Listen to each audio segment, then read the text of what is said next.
कहिले आउने हो कतिखेर आउने यत्रो दुख गरेर आएँ यार बिल्लै काम छ भनेर झुक्काएर आएको यहाँ आज जिन्दगीमा यार फर्स्ट टाइम घरमा बुढी हुँदाहुँदै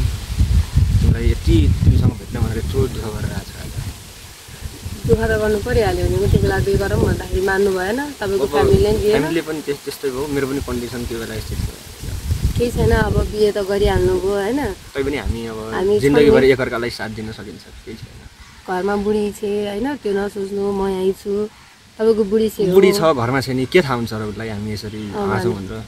हामीले अब यत्रो 5-6 वर्षदेखिको लभ सक्सेसै भएन तपाईँको बिहे भएको नि 2 महिना मात्र भयो मलाई कति मैले भने त हो नि तिमीलाई त्यति बेला भागेर जाऊँ भनेर भने मानिनौ भागेरै जाऊँ भने पनि अब बाबुआमाको इज्जत पनि हेर्नु पर्यो मैले त्यो पनि सोच्नु पर्थ्यो अब माया मात्र गरेर नहुने रहेछ भाग्नलाई बुवाआमा छन्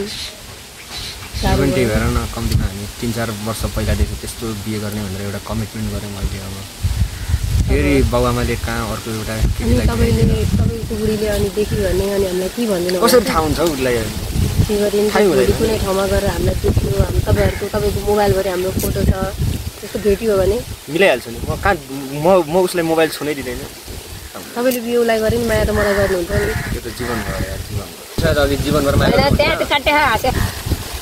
घरमा बिहे गरे नि तपाईँले माया त मलाई नै गर्नुहुन्छ नि बिहे एउटीलाई गरे पनि तर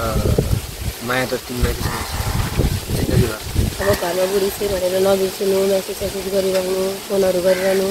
अलिक गाह्रो छ अलिकति आजकल अलिकति यो 2-3 दिनदेखि के शङ्का मानिन्छ अलिकति कडा भएको छ तर म त्यसलाई थाहा दिँदैन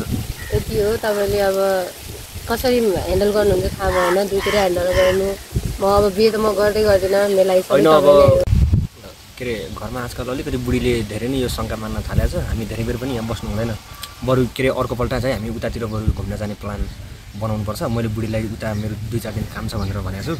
उतातिर घुम्न जाउँला अहिले चाहिँ तपाईँ जानुहुन्छ अनि जाउँला अब मैले चाहिँ त्यो प्लान गरेको छु उतातिर जानुपर्छ मलाई तपाईँलाई छोडेर जानै मन छैन अनि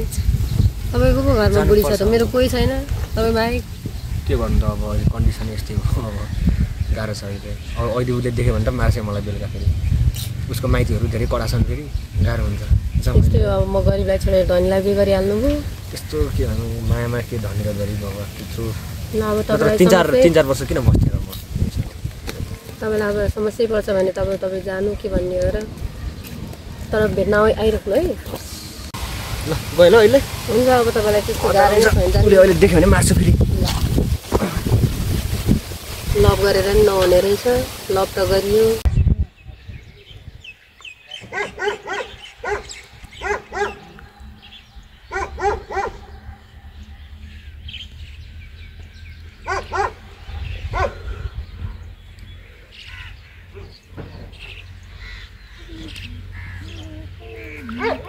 के भएको होला हे तेरिका भगवान म माइतमा गएर के देखाउनु यो जवाफ बिहे भएको 2 महिना पनि भएको छैन मैले के गरेर जवाफ दिनु आमा बाउलाई बुढोको ताल त्यस्तो छ घरमा हेरेर थारेङ्ग छ के हो यस्तो त्यसलाई आओस् त मात्र मैले जानेको छु बिहे भएको 2 महिना पनि भएको छैन बुढोको ताल त्यस्तो रहेछ म कसरी घर तान्नु होला मैले कसरी जवाफ दिनु होला आमा बुवालाई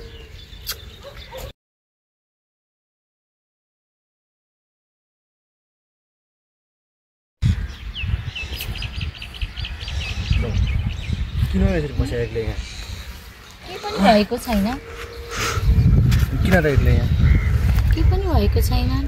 किन एकान्तमा यसरी अनि निराश भएर त्यस्तै पर्यो तपाईँ चाहिँ कहाँ पुगेर आउनुभयो साथीहरूलाई भेट्नु थियो एकछिन माथि त्यो अस्ति के काम छ भन्दै थियो सानो त्यो काम गरेर आएको अनि किन हो भने यस्तो निराश अनि के पनि भएको छैन जाऊँ त अनि कहाँ जानु हो र घरतिर नि कहाँ जाने अब घरतिर जानु परेन जानु तपाईँ जाने गर्नु म पछि आउँछु ल के भएको छ तिमीलाई जाऊँ न उता केही पनि भएको छैन खाना खाए त मलाई त कस्तो लागिरहेको छ भोकेर छैन मलाई आज खाना मनै छैन ल किन त हिजो बेलुका नि खासै खाएनौ त मलाई खाना मन छैन भनेको तपाईँले बुझ्नु भएन ल खाना त खानु पर्यो त अनि मलाई मन छैन। कुदिन्छ मलाई खाना अब घरमा मम्मी खानु आफै हालेर घरमा आमा हुनुहुन्छ र त्यही दिनुहुन्छ उहाँले बनाएर राखिदिएको छु क्यारे बिरामी हुनुहुन्छ आमा दिनुहुन्छ नि त आफै बसेर खान सक्नु पर्यो नि त के भएको छ तिमीले एक्कासी केही पनि भएको छैन मलाई मन छैन भनेको सुन्नु भयो नि तपाईँले नरिसाउने नै म जाने छैन आज किन के गल्ती भयो मेरो भन त मलाई तपाईँको मोबाइल चाहियो आज सधैँ गएर त हुन्छ त चेक तिमीसँगै हुन्छ फोन के छ यो मोबाइल मलाई चाहियो आज केही छैन मोबाइलमा शङ्का पनि है नै मलाई चाहियो आज जसरी भयो नि मोबाइल चाहियो मैले चाहिँ अहिलेसम्म गरेको छु शङ्का तिमीमाथि सु मैले म त्यस्तो बित्ति हिँडेको पनि छैन नि त अनि म चाहिँ कहाँ छु त हिँडे मेरो आँखाले टोलभरि हल्ला भएको छ यहाँ गाउँभरि कहाँ सुनेर आएर तिमी यति मसँग रिसायो भने आज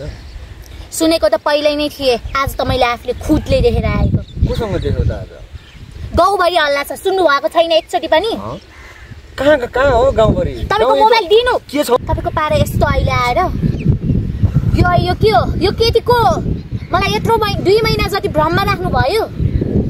तपाईँको पहिलाको छ भनेको भए म आउने थिएन तपाईँले मलाई किन बे गर्नु भयो यस्तो हुन्छ साथीसँग फोटो यो को यो केटीको हुन्छ त अनि यो केटीको साथी हो मेरो मैले तपाईँलाई त्यत्रो विश्वास गरेको थिएँ कलेजदेखिको साथी हो मेरो हेरिरहेको छु यहाँ म माइती जान्छु मलाई माइतीले दिएको हो म माइतीकोमै गएर जान्छु बे भएको 2 महिना भएको छ नि यस्तो देखेपछि म बस्न सक्छु तपाईँसँग जीवनभरि बस्न सक्छु बुझाउन कुरा हो अलिकति इमेजको पनि कुरा छ मलाई थाहा छैन म गएको पाइ त बस न के कुरा गर्नु छ कुरा गरौँ गएर माइतीमै गर्नु कुरा गरौँ के बस यही गरौँ के बस म यो लानु बस न हुन सक्दैन म कसरी थाहा पायो यारले फोटो जति सबै प्राइभेटतिर थियो त फेरि धनीबाबुको छोरी गाह्रो हुने भयो त माइतीतिर कुरा लगाइ भन्छ